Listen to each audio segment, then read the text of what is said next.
আন্তৰ্জাতিক কিন্নৌৰ দিৱসৰ দিনটোতে LGBTQ প্ৰসংগক হিচাপে লৈ বিভিন্ন সময়ত বিশিষ্ট সাহিত্যিক গল্পকাৰে লিখা 31টাকৈ গল্প সন্নিৱিষ্ট তৃতীয় আকাশ শীৰ্ষক এখনি চুটি গল্পপুথি উন্মোচন কৰা হয়। বিশিষ্ট নিবন্ধকাৰ তথা সৰুপথাৰ মহাবিদ্যালয়ৰ অধ্যক্ষা ডক্টৰ প্ৰাপ্তি ঠাকুৰৰ সংকলন আৰু সম্পাদনাত সৰুপথাৰ মহাবিদ্যালয়ৰ প্ৰকাশন কোষে প্ৰকাশ কৰা তৃতীয় আকাশ নামৰ চুটি গল্প পুথিখন শনিবাৰে সৰুপথাৰ মহাবিদ্যালয়ৰ প্ৰেক্ষাগৃহত আয়োজন কৰা গাম্ভীৰ্যপূৰ্ণ অনুষ্ঠানত শুভ উন্মোচন কৰা হয়।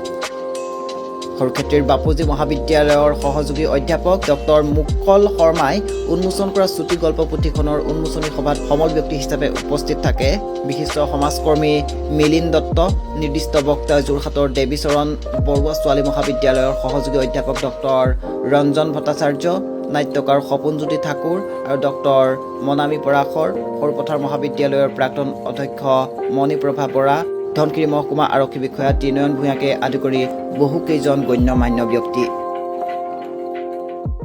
খুব ভাল লাগিছে কি সৰুপথাৰ নিচিনা জেগাখনত য'ত আগতে মই শুনাই নাছিলোঁ নাম, সৰুপথাৰ নিচিনা জেগাত এতিয়া তৃতীয় আকাশ প্ৰকাশ হৈছে আৰু ইয়াত মানে সৰুপথাৰ কলেজে পাব্লিছ কৰিছে। আমাৰ এই গল্পবোৰ যোনবোৰ বহুতে এই যোনটো ট্ৰান্সজেণ্ডাৰ ইছ্যু বা LGBTQ ইছ্যু বহুতে ভাবে এইটো ৱেষ্টাৰ্ণ ইনফ্লুৱেঞ্চ, কিন্তু এই আজিৰ দিনটোৱে এইটো প্ৰুভ কৰিলে যে নহয়, এইটো অসমৰ সৰু সৰু গাঁৱত, অসমৰ ইনাৰ গাঁৱত এইটো এক্সিষ্ট হয়। এইটো কোনো ফৰেন ইনফ্লুৱেঞ্চ নহয়, ৱেষ্টাৰ্ণ ইনফ্লুৱেঞ্চ নহয়। আমাৰ মাইথ'লজিতে গ'লেও মাইথ'লজিটো দেখিব আমাৰ এই গল্পবোৰ সোমাই আছে, এইটো আগৰ পৰাই আছে। আমি খালি স্বীকৃতি দিছোঁ এই আমাৰ, নহ'লে আমি যোনটো LGBT কমিউনিটি আমি আমাৰ কামবোৰ কৰি গৈছোঁ, কিন্তু সেইটো মেইন ষ্ট্ৰীম মানুহলৈ নাহে, শুনা নাপায়। কিন্তু এই কিতাপখনৰে সৈতে মই এইটোৱে আশা কৰিম যে আমাৰ যোনটো ষ্ট্ৰাগল, আমাৰ যোনটো গল্প, সেইবোৰো যাতে মেইন ষ্ট্ৰীম সমাজলৈ আহি যায়, যাতে এদিন আমাক তৃতীয় আকাশ নালাগে। এদিন এইটো এনেকুৱা হ'ব যে আমি একেখন আকাশতে আমিও মানুহ, যেনেকৈ পুৰুষ মহিলা ট্ৰান্সজেণ্ডাৰ চব আমি একেখন আকাশতে থাকিব পাৰোঁ। সেইটোৱে মোৰ আশা কৰিছোঁ। আৰু খুব ভাল লাগিছে যে সৰুপথাৰ মহাবিদ্যালয়ে এই কিতাপখন পাব্লিছ কৰিছে আৰু ডক্টৰ প্ৰাপ্তি ঠাকুৰলৈ বহুত শুভেচ্ছা থাকিলে, তেওঁ যাতে এনেকৈ কিতাপ লিখি যায়, পাব্লিছ কৰি। প্ৰথমতে প্ৰচেষ্টাটো ব্যক্তিগত হয়। প্ৰত্যেকজন সমকামী বা লিংগ ৰূপান্তৰকাৰী ইত্যাদি যিটো সম্প্ৰদায়ৰ ব্যক্তি, তেওঁলোকৰ প্ৰথম প্ৰচেষ্টাটো নিজাববীয়া হয়।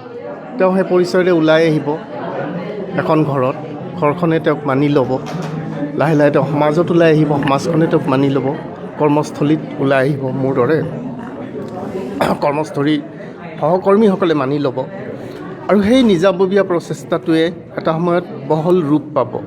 আৰু তেনেকৈ যিখিনি মানুহ, বেছিখিনি মানুহেতো লুকাই আছে ভয়তে, সমকাম ভীতিগ্ৰস্ততা বুলি কয় বা লিংগ ৰূপান্তৰ ভীতিগ্ৰস্ততা বুলি যিটো কয়, সেই ভীতিগ্ৰস্ততাৰ বলি হয়। বহুতেতো আত্মহনন কৰিয়ে পেলাইছে, বহুত যুৱক যুৱতীয়ে ইতিমধ্যে আত্মহনন কৰিছে। বহুতে সমকাম ভীতিগ্ৰস্ততাৰ বলি হৈ মানসিকভাৱে অক্ষম হৈ পৰিছে, ইংৰাজীত তাক মেণ্টেল ডিজেবিলিটি বুলি কয়। আৰু ঘৰখনৰ বোজা হৈ গৈছে, সমাজখনৰ বোজা হৈ গৈছে, গোটেই দেশখনৰ অৰ্থনৈতিক উন্নতিৰ অন্তৰায় হৈ পৰিছে। আৰু সেইখিনিৰ কাৰণে দোষটো কিন্তু সমকাম ভীতিগ্ৰস্ততা বা লিংগ ৰূপান্তৰ ভীতিগ্ৰস্ততা। আৰু সেইখিনি কোনে সৃষ্টি কৰিছে? সমাজখনে সৃষ্টি কৰিছে।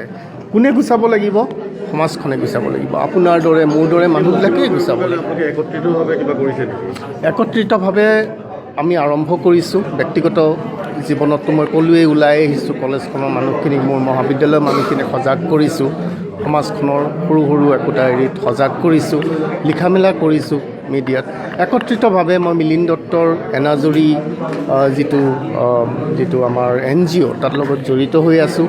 এটা আমাৰ জেণ্ডাৰ এণ্ড ছেক্সুৱেলিটি নামৰ এটা সত্ৰ আছে, বৃহস্পতিবাৰে বিভিন্ন LGBTQ+ যিটো কমিউনিটি সমকামী লিংগ ৰূপান্তৰকাৰী আদি সম্প্ৰদায়, সেই সম্প্ৰদায়ৰ লগত কাম কৰি থকা বা সেই সম্প্ৰদায় বিষয়ত কাম কৰি থকা ব্যক্তিসকলক মাতি আনি তেওঁলোকৰ মতামতবিলাক লৈছোঁ, তেওঁলোকে কাম কৰা কথাবিলাক সুধিছোঁ। এখন মঞ্চত আমি এই মানুহখিনিক একত্ৰিত কৰি কেনেকৈ তেওঁলোকৰ দ্বাৰা উদ্দেশ্যটো হ'ল লুকাই থকা ব্যক্তিখিনিক কেনেকৈ সাহসটো দিয়া যায়, কেনেকৈ সমাজৰ পৰা সমকাম ভীতিগ্ৰস্ততাটো নোহোৱা কৰা যায়, লিংগ ৰূপান্তৰ ভীতিগ্ৰস্ততা নোহোৱা কৰা যায়, সেইটোৰ এটা সমন্বয় এটা চলি আছে। ব্যক্তিগত জীৱনত মই লিখা মেলাৰ মাধ্যমেৰে মোৰ FB পেজটো সম্পূৰ্ণভাৱে সমকামী লিংগ ৰূপান্তৰকাৰীৰ কাৰণে মই ডেডিকেট কৰিছোঁ। বিভিন্ন গৱেষকে সেইটো ব্যৱহাৰ কৰে, বিভিন্ন যুৱক যুৱতীয়ে ব্যৱহাৰ কৰে, ক্লিনিকেল চাইক'লজিষ্টে ব্যৱহাৰ কৰে, ডক্টৰে ব্যৱহাৰ কৰে, মনস্তাত্ত্বিকে ব্যৱহাৰ কৰে। আৰু সেইটো মই যিমান পাৰি সমকামী লিংগ ৰূপান্তৰকাৰীৰ কাৰণে ব্যৱহাৰ কৰিছোঁ। আপোনালোকেও যাব পাৰিব, মুকুল শৰ্মা মাৰিলে MUKUL SARMA মাৰিলে আহি যায় আৰু তাত বহুখিনি সমলেই পাব। যিমান পাৰি যুৱক যুৱতীবিলাকক যাতে বুজি পায় তাৰ কাৰণে মই কিতাপখন কৰি আছোঁ। আপোনালোকক কৈছোঁৱেই, মোৰ কিতাপখনত এই গোটেই বুৰঞ্জীটো আছে অসমৰ এই সমকামী লিংগ ৰূপান্তৰকাৰী ইত্যাদি যিটো সম্প্ৰদায়, তেওঁলোকৰ যিটো বুৰঞ্জী, তেওঁলোকৰ আন্দোলনটো, অধিকাৰৰ আন্দোলনৰ বুৰঞ্জীটো আছে, মোৰ নিজৰ জীৱনৰ বুৰঞ্জীটো আছে। আৰু কিতাপখনৰ পাণ্ডুলিপিটো ইতিমধ্যে হৈছে। তাৰ নাম হ'ল হৃদয়ৰ ভূচিত্ৰ এজন সমকামী অধিকাৰ কৰ্মীৰ। আশা কৰোঁ সেইখন সাতসৰী আলোচনীয়ে খণ্ড খণ্ডকৈ প্ৰকাশ কৰিব। ইতিমধ্যে বিভিন্ন প্ৰকাশকে গুৰুত্ব দিছে, প্ৰকাশ কৰিব খুজিছে এজন দুজনে।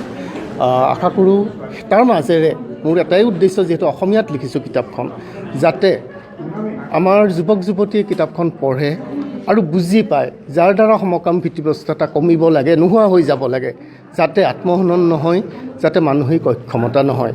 আৰু এইখিনি মোৰ দিশৰ পৰা মই যিমান পাৰি এটা বহল দিশেৰে কৰিব খুজিছোঁ। কথাটো হ'ল তেনেকুৱা যে এনেই সাম্প্ৰতিক সময়ত আচলতে কুৱেৰ ষ্টাডিজ বা সমকামিতা এটা চৰ্চিত বিষয়। বৰ্তমান সময়ত ই যথেষ্ট গুৰুত্ব লাভ কৰিছে।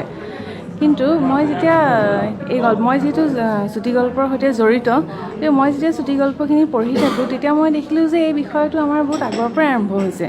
70ৰ দশকৰ ৰামধেনু যুগৰ গল্পকাৰ স্নেহদেৱীয়ে আৰম্ভ কৰিছিলে।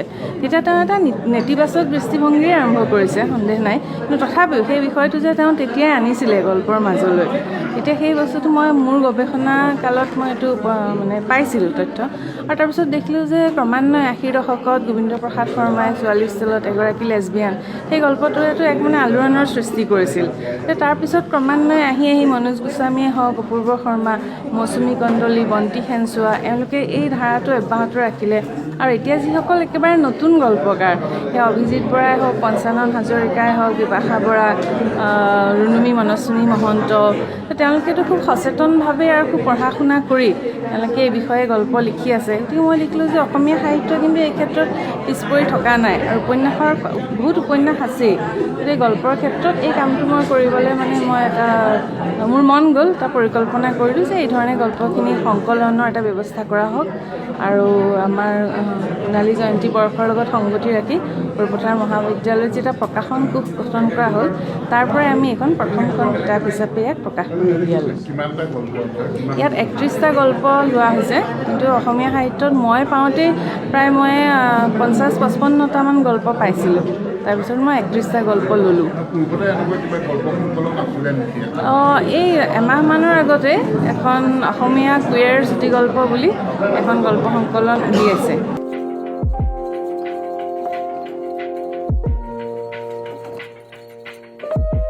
সৰুপথাৰৰ পৰা হেমন্ত তামুলীৰ ৰিপৰ্ট, DB নিউজ।